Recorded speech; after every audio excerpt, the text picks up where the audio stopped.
আসসালামু আলাইকুম, সবাই কেমন আছেন? চলে আসলাম আর একটা লং ভিডিও নিয়ে। বন্দরনগরী চট্টগ্রাম সম্পর্কে কিছু তথ্য বিষয় নিয়ে আলোচনা করতে আসলাম। চট্টগ্রাম বাংলাদেশের দ্বিতীয় বৃহত্তম নগরী, বাণিজ্যিক রাজধানী এবং একমাত্র দ্বিমাত্রিক শহর। শহরটি বাংলাদেশের দক্ষিণ পূর্বাঞ্চলের পার্বত্য চট্টগ্রাম ও বঙ্গোপসাগরের মধ্যবর্তী কর্ণফুলী নদীর তীরে চট্টগ্রাম জেলাটি অবস্থিত। এটি একটি বিভাগ এবং জেলা প্রশাসনিক শহর। চট্টগ্রাম বাংলাদেশের বাণিজ্যিক রাজধানীও বলা হয়ে থাকে।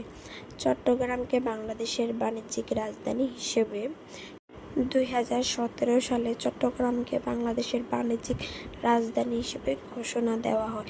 পাহাড়, সমুদ্র এবং পর্বত ঘেরা চট্টগ্রাম শহর প্রাকৃতিক সৌন্দর্যের জন্য ও প্রাচ্যের রানী হিসেবে পরিচিত। এটি বঙ্গোপসাগরের ব্যস্ততম নগরী। এখানে রয়েছে সাগরের লীলাভূমি। অসম্ভব সুন্দর চট্টগ্রাম শহরটি আমার ঘুরে দেখার সৌভাগ্য হয়েছে। আমি গিয়েছিলাম চট্টগ্রামে, কক্সবাজার, চট্টগ্রাম ঘুরে দেখার খুব সৌভাগ্য হয়েছে। আমার কাছে খুবই ভালো লেগেছিল এবং আমার কাছে মনে হয় যে বাংলাদেশের সুন্দর সুন্দর কিছু জায়গার মধ্যে অন্যতম হচ্ছে চট্টগ্রাম। বিশেষ করে চট্টগ্রামের খাবারের কথা না বললেই না। চট্টগ্রামের বিখ্যাত কিছু খাবার আছে, যেমন মেজবানি গোস্ত, কালাভুনা, শুটকি তো অসাধারণ, মধু ভাত, বেলা বিস্কিট, বাকরখানি, লক্ষ্মী শাক, গরুর গোস্ত ভুনা, অনেক কিছু, বিরিয়ানি, আরও আছে ফালুদা, তালের পিঠা, নোনা ইলিশ চট্টগ্রামের নিজস্ব ঐতিহ্যের খাবারের অন্তর্ভুক্ত। এগুলো ছিল। চট্টগ্রামের আরও রয়েছে বিভিন্ন দর্শনীয় স্থান। এর মধ্যে হচ্ছে আগুনিয়া চা বাগান, উত্তর রাঙ্গুনিয়া, চট্টগ্রাম চিড়িয়াখানা, সন্দ্বীপ সমুদ্র সৈকত, আন্দকিল্লা জামে মসজিদ, কালুরঘাট অন্যতম। পার্বত্য চট্টগ্রামের দর্শনীয় স্থানগুলো আরও রয়েছে, আরও বিভিন্ন স্থান রয়েছে।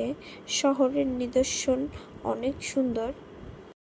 চট্টগ্রাম হলো এমন একটা শহর যেটা হচ্ছে ঢাকার পর বাংলাদেশের সবচেয়ে গুরুত্বপূর্ণ শহর।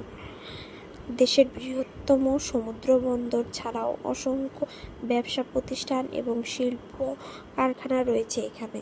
চট্টগ্রাম বন্দর বিশ্বের অন্যতম প্রাচীন বন্দরগুলোর একটি, যা বিশ্বের মানচিত্রে উল্লেখিত রয়েছে। এটি দক্ষিণ এশিয়ার তৃতীয় বৃহত্তম এবং ব্যস্ততম শহরের মধ্যে অন্যতম।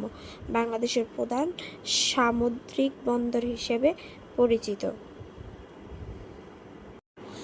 আজকে এই পর্যন্তই। সবাই ভালো থাকবেন, সুস্থ থাকবেন। আল্লাহ হাফেজ।